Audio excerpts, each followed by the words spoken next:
Knicks family, what's poppin'? It's your boy. Ladies and gentlemen, the Knicks lost to the Portland Trailblazers last night, 132 to 129 in overtime, and it was a tough one. They needed to get this game, and in my opinion, they gave it away.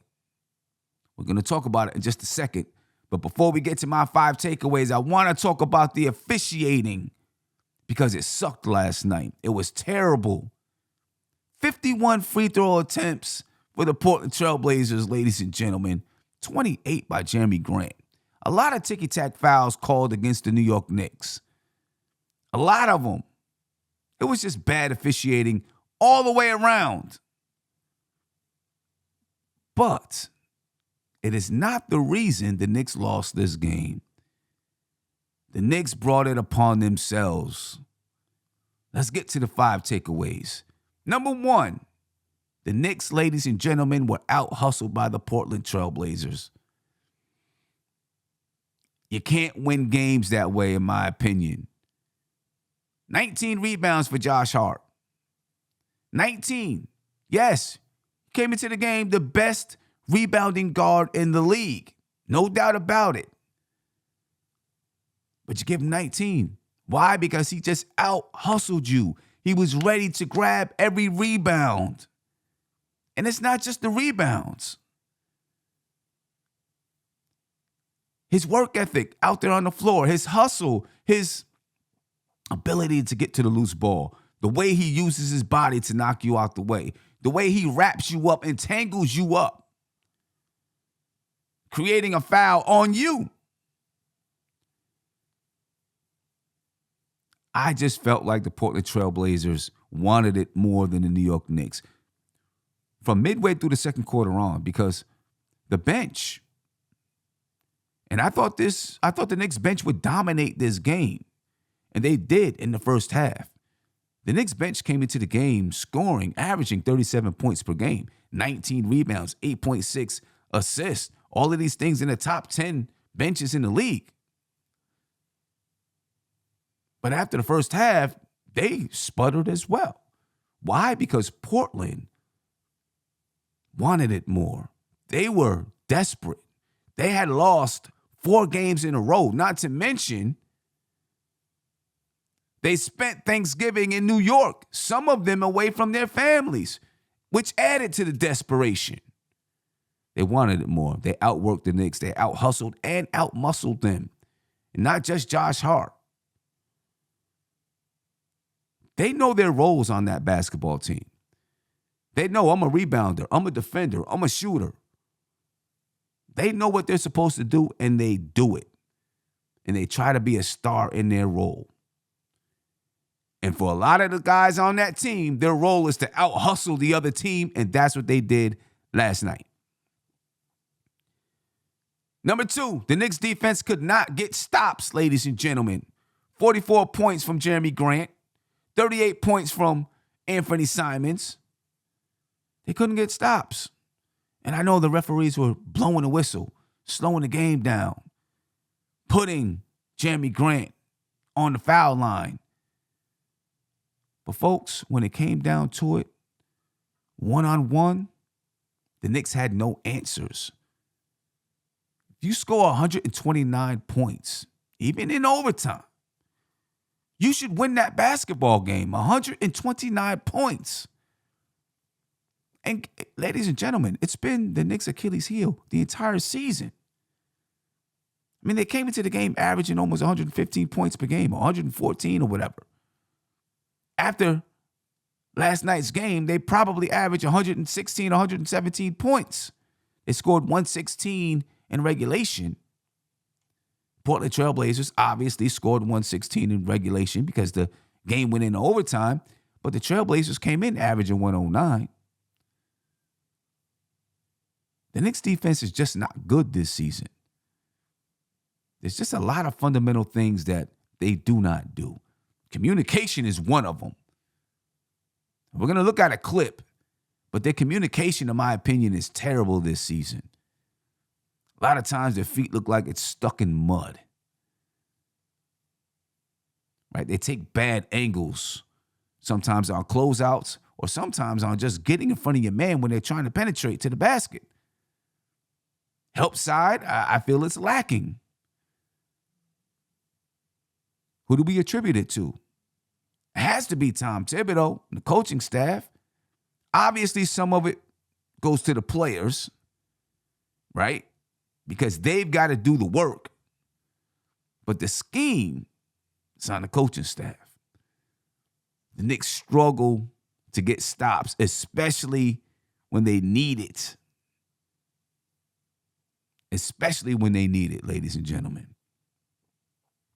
Switching. This is my third takeaway.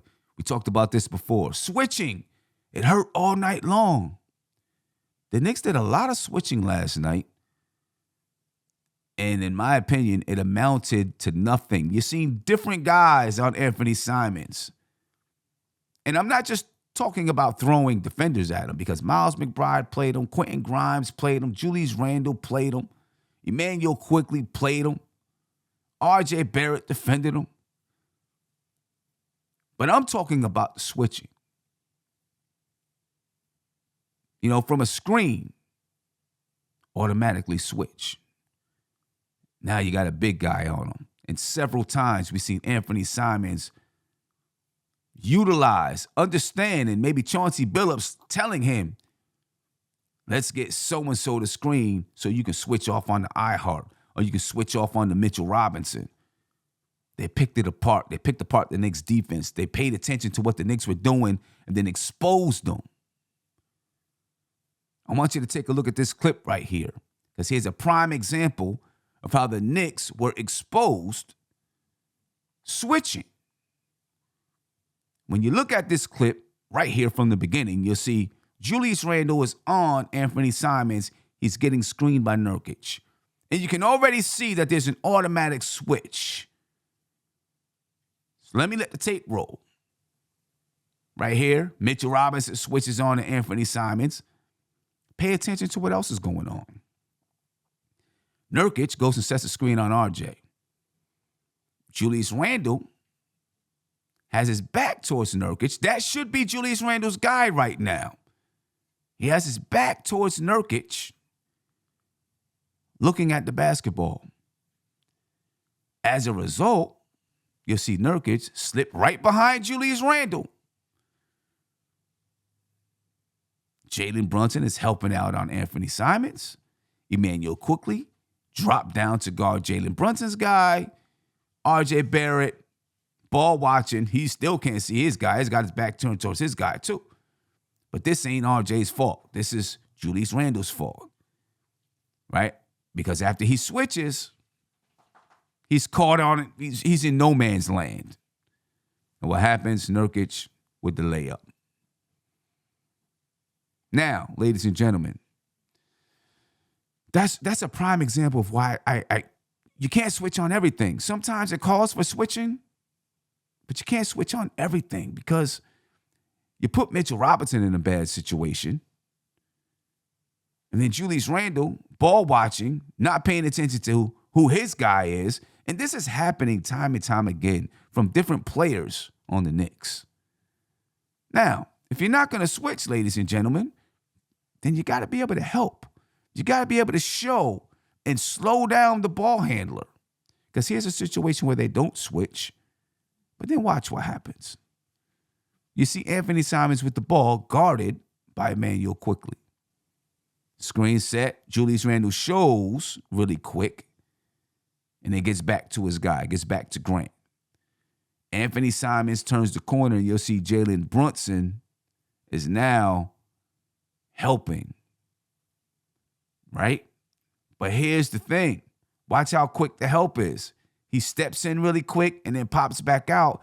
To me, you got to stick a little bit longer, because Anthony Simons gets all the way to the rim, makes Jericho Sims have to help, and he dips it off to Nurkic, and there you go, layup. Ladies and gentlemen,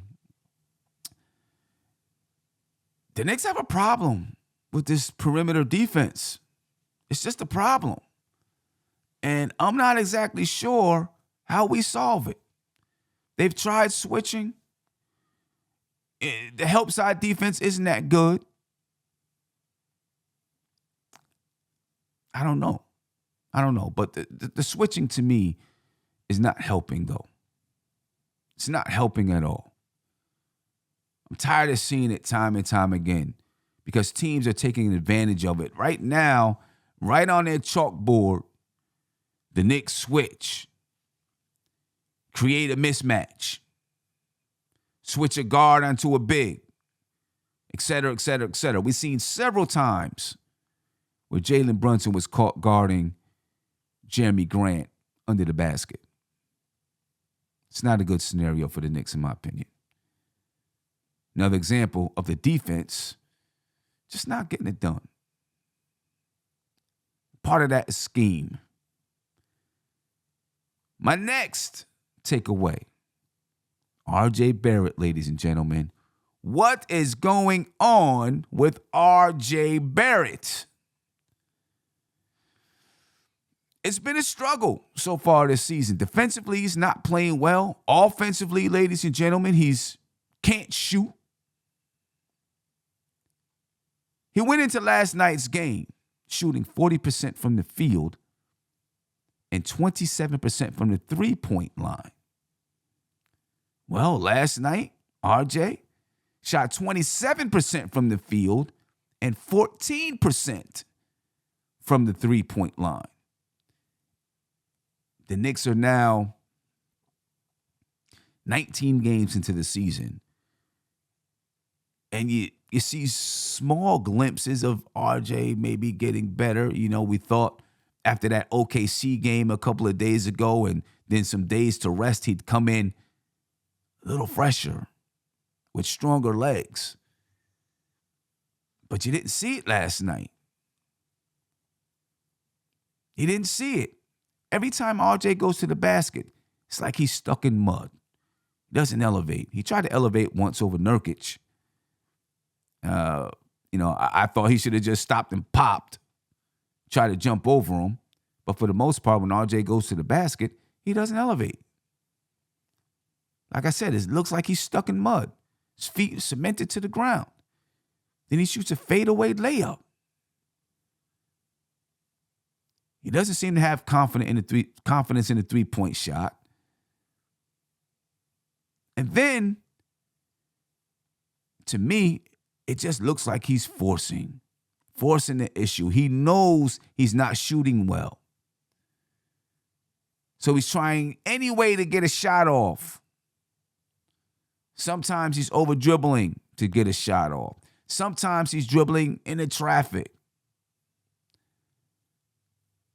I'm not sure what the coaching staff can do right now. And, I spoke to people last night, like I said, check out the post-game show. Some good conversations on there. Spoke to people last night who said, well, Tom Thibodeau has to figure out how to get RJ going downhill in the half-court set. That was Big Bubba. To be honest with you, I don't know if that's going to work either. Because RJ gets plenty of looks, like at the basket. And he just can't elevate. RJ is good going downhill when he can build up speed, but he doesn't have a quick burst. Right? When he's in a half-court set, he's not going to just blow by you with one step. He's got to try to find a way to muscle his way, spin his way into the lane. So I'm not sure if getting him cutting and slicing to the basket is necessarily going to change the result. Right? Because he might slice to the basket, but when he gets it, he's still got to finish the layup, and he's still going to have defenders there that he's got to shoot over, and he's just not doing a good job shooting over the defenders. So what's the solution with RJ? A lot of people are going to say put him on the bench. I'm not sure if I'm there yet, because I believe he's already into his own psyche.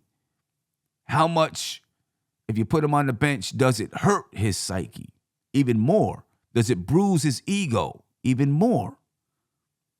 I had a discussion with Tony Crow last night, and he said, if putting him on the bench bruises his ego or hurts his psyche even more, then that tells you a little bit about RJ. I guess my question, I'm not ready to go there yet, but I guess my question is, When do you really start to think about that? Because he's taking the most shot attempts on the team. He took 22 last night. He was 6 for 22. When do you start to think about putting RJ on the bench? Or do you? Do you let him battle through it? Do you use this as a lesson, as part of his development? Because he's still developing as a player. There's no doubt about it. Is this a way that you teach him as a coach, Tom Thibodeau or other parts of the staff, teach him ways to pull himself out of this type of a slump? I don't know. I mean, me as a coach, to be honest with you, my first approach would be, let's teach him how to get out of this. Let's give him resources to figure out how to get out of this. And hopefully later on in his career, he has that in his toolkit that he can, pull it out when he needs it. But if Tom Thibodeau would have put him on the bench, I wouldn't argue with that either. To be honest with you, I'm excited to see what a defensive backcourt of Quentin Grimes and Cam Reddish looks like. But I'm still willing to give RJ a chance to right the ship, because I do believe this is part of the development of a young guy, ladies and gentlemen. You got to figure it out. And I'm not saying it's easy, but you got to figure it out. So I want to know what you think. What do we do about RJ? What's your solution? You put him on the bench? I seen someone in my chat the other day say, put him in the G League, bring up Farron Hunt. I think it was Margaret Edwards. I don't know, ladies and gentlemen, but something's got to happen with RJ. We need RJ to turn it around. You know what I'm saying? I think he's pressing because he knows he needs to contribute to the same way that, not the same way that Jalen Brunson is contributing, but contribute with Jalen Brunson and Julius Randle. And right now, while he's scoring 19 points, he's not really upholding his end of the bargain, in my opinion. And last but not least, ladies and gentlemen, the Knicks begin a brutal stretch of basketball. It actually began last night versus the Portland Trailblazers, but it gets worse. On Sunday, the Knicks take on the Memphis Grizzlies at 6 p.m. It's an early game. Make sure you remember that. It's at home. And then they go to Detroit. They should be able to win versus Detroit, although they've beat them twice, and it is tough to beat a team 3 times in a row. But then check out the rest of the schedule. After Detroit, on Wednesday night, Detroit's on Tuesday. On Wednesday, they play Milwaukee. They get a couple of days to rest. Then on Saturday, they play the Bucks. Then on Sunday, they play the Cavs. Couple of days of rest. And then they play the Atlanta Hawks. But ladies and gentlemen, Sunday to Sunday, 5 games in 7 days. 5 games in 7 days against 1, 2, 3, 4 playoff teams. The Grizzlies, the Bucks, the Mavericks, and then the Cavs. And then they play Atlanta. And let's keep scrolling. Then they play Charlotte. That's not an easy game. Sacramento's playing well. The Bulls twice. They play Indiana, Golden State, Toronto, Chicago again. The 76ers on Christmas. Dallas after the 76ers. Then San Antonio. They finally get a little bit of a break with the Rockets. But ladies and gentlemen, the Knicks are entering a tough schedule. They needed to get that win last night. We'll see if they're up to the task. But folks, when you have a chance to get a win, you got to get it. You can't play around. You can't get out hustled. You can't let guys score all willy-nilly up in the garden. Anyway, those are my 5 takeaways. I want to know what you think, ladies and gentlemen. I'm out of here. I appreciate your time. Peace. This is NBK, nothing but Knicks. When Sim passed the assist, you know that it's #1 show that breaks down the game. If you can't play defense, stay out my way. Dribble the ball, come down the lane. 5 seconds on the shot clock, who gon' win us the game? You wanna hear Knick updates and trade rumors? Post-game reviews, this the place you tune in. So tell a friend just to keep the ball moving. Like the page if you feeling the movement. Every game we coming to win. Give us a sub like a player that came off the bench. This is NBK, nothing but Knicks.